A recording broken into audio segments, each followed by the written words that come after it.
Welcome to the Beauty of Philosophy channel. Everybody is looking for beauty. It's a concept as old as time itself. We see it in the natural world, from the intricate patterns of a snowflake to the vast expanse of the starry night sky.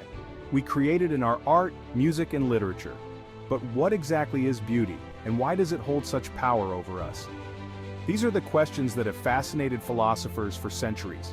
Aesthetics, the branch of philosophy that deals with the nature of beauty and art, seeks to understand how we experience and judge beauty, and what role it plays in our lives.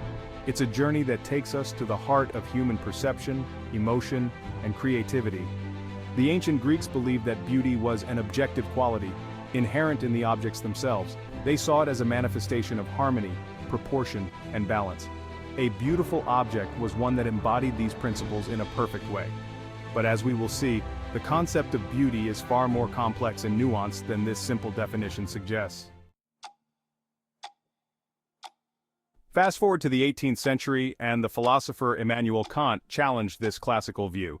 He argued that beauty is not an objective quality but rather a subjective experience that arises from the interaction between the observer and the object. In other words, beauty is in the eye of the beholder. Kant believed that our judgments of beauty are based on our own personal feelings of pleasure and displeasure. When we see something that we find beautiful, it is because it evokes a feeling of disinterested pleasure in us. That is, we appreciate it for its own sake, without any thought of its usefulness or purpose. This idea of disinterested pleasure is key to Kant's theory of aesthetics. He argued that when we experience beauty, we are not simply responding to the object's physical properties. Rather, we are engaging with it on a deeper, more meaningful level. We are experiencing a sense of harmony and order that resonates with our own inner being. But what about art? Is it simply a matter of creating objects that evoke feelings of pleasure in the viewer, or is there something more to it than that? Throughout history, artists and philosophers have debated the nature and purpose of art, giving rise to a wide range of aesthetic theories. One influential theory is formalism, which emerged in the early 20th century.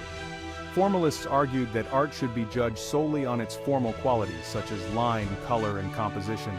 They believed that the meaning of a work of art was to be found in its form, not in its content or its emotional impact. However, not everyone agreed with this purely formalistic approach. Emotionalists, as their name suggests, believed that art should evoke emotions in the viewer. They saw art as a form of communication, a way for artists to express their feelings and ideas and to connect with others on an emotional level. Section 4. The Science of Art, a Beautiful Paradox. While philosophers have been pondering the nature of beauty in art for centuries, recent advances in neuroscience and psychology have begun to shed new light on these age-old questions. It turns out that our brains are hardwired to appreciate beauty. Studies have shown that when we look at something we find beautiful, certain areas of our brain light up, including those associated with pleasure, reward, and emotion. These findings suggest that our appreciation of beauty is not merely a matter of personal taste, but is rooted in our biology. But here's the twist. While our brains may be programmed to appreciate beauty, the things we find beautiful are not necessarily predetermined. Our cultural background, personal experiences, and individual preferences all play a role in shaping our aesthetic tastes.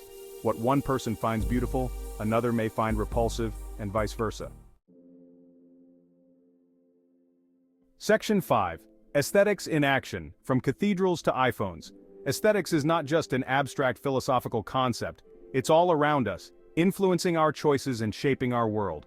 From the clothes we wear to the cars we drive, we are constantly making aesthetic judgments, whether we realize it or not. Architects use principles of aesthetics to design buildings that are both functional and pleasing to the eye. Product designers consider the aesthetic appeal of their products, knowing that consumers are more likely to buy something that looks good.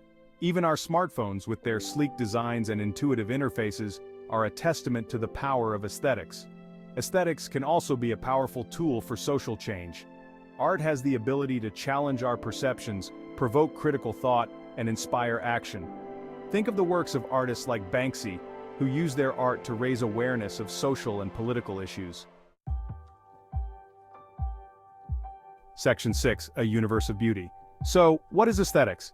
It is a journey of exploration, a quest to understand one of the most fundamental aspects of the human experience. our capacity for beauty. It's a journey that takes us from the realm of philosophy to the frontiers of neuroscience. And it's a journey that ultimately leads us back to ourselves, to a deeper understanding of who we are and what it means to be human. As we have seen, beauty is both subjective and objective, both personal and universal. It's a product of our biology, our culture, and our individual experiences. And it's a powerful force that shapes our world in countless ways.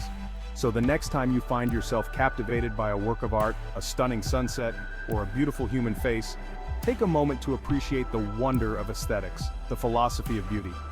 And if you enjoyed this exploration, please subscribe to this channel and hit the like button.